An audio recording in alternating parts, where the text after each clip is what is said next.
So are the leftists saying the quiet part out loud now? What must be what? What must be what? I am a real American. Fight for the rights of every man. I am a real American. Fight for what's right. Fight for your life.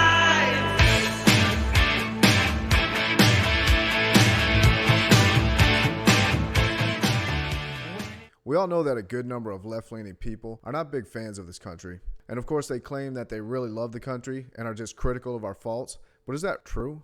Or are they just looking through the U.S. through a lens of disgust? Now, there are aspects of our history that are truly horrible, and even with all the progress we've made over the years, we still have a lot to improve on. But do they really just want to improve this country? Or do they actually believe that this country was built on an already broken foundation and that the only solution is to tear it all down? Now, the answer to this was all the more clear over the July 4th holiday. I know I'm a little late to the party, but I couldn't help noticing just how brazen some of these lefty politicians are getting in their complete disdain for the U.S. Now, this is a free country, and we all have the right to hate our country as much as we want, and we are free to express this as we please. By the way, try doing that in Cuba or China. Let me know how that goes. But that's the point. Our country is very unique in that we have the freedom to disagree with each other, and I have no issue with people expressing that. I think it's sad that they don't see the irony in openly speaking out about the country that allows them to do so, but that's the beauty of the U.S. Now, what I do have a problem with, however, are our elected politicians who are sworn to serve us just completely bashing the U.S. and its foundation. These aren't normal, everyday people like you or myself. These are people in our government who believe that this country is fundamentally flawed. And I'm not sure what's scarier, the fact that they are openly bashing our country that they are in control of, or that there are enough people out there who agree with them enough to put them in power. Now just take this tweet from Representative Cori. When they say that the 4th of July is about American freedom, remember this: the freedom they're referring to is for white people. This land is stolen land, and black people still aren't free. So black people still aren't free, huh?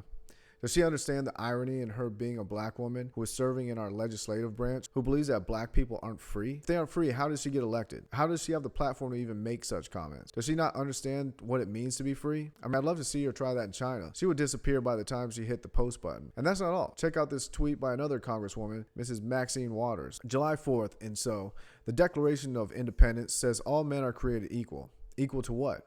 What men? Only white men? Isn't it something that they wrote this in 1776 when African Americans were enslaved? They weren't thinking about us then, but were thinking about us now. Further, the Declaration of Independence says we hold these truths to be self-evident, yet 17 states have enacted voter suppression laws. Supreme Court gutted Section 5 of the Voting Rights Act. George Floyd, Breonna Taylor, Michael Brown, Sandra Bland, Tamir Rice, need I say more? Hashtag July 4th. Now, of course, he follows up with George Floyd, lumping him in with the supposed voter suppression laws that the Supreme Court ruled had nothing to do with voter suppression and everything to do with making sure our elections stay fair and honest. They actually think that it's racist to provide ID. I argue that it's in fact racist to assume black people can't find the DMV or use the internet. I mean, leftists love to assume that black people are incapable of performing even the most basic function. Now, that's actually racist. And while we're on the topic of voter suppression, Congresswoman Joyce Betty was recently arrested for protesting in the Capitol building, in which she claimed the women of color's right to vote is being systematically dismantled. She says that, and yet she certainly had no problem finding her way to the polls. Now, how could this be? And then we have Vanessa Williams singing the Black National Anthem at a Capitol 4th celebration. What a way to unite the country by having a separate but equal national anthem. Are they serious? I mean, we can't even sing the national anthem together? Next, the leftists will demand a separate flag. I'm only half joking about that, though, as now left-wing journalists are being triggered by the Stars and Stripes. I mean, MSNBC's Mara Gray recently commented on finding it disturbing to see dozens of American flags. And you even have William Roden from ESPN claiming he too was disturbed by American flags. ESPN sports writer William Roden suggested Monday that he could not enjoy the Tokyo Olympics opening ceremonies because the American flag made him think about the rise of white nationalism. Now, I've never seen our country so divided.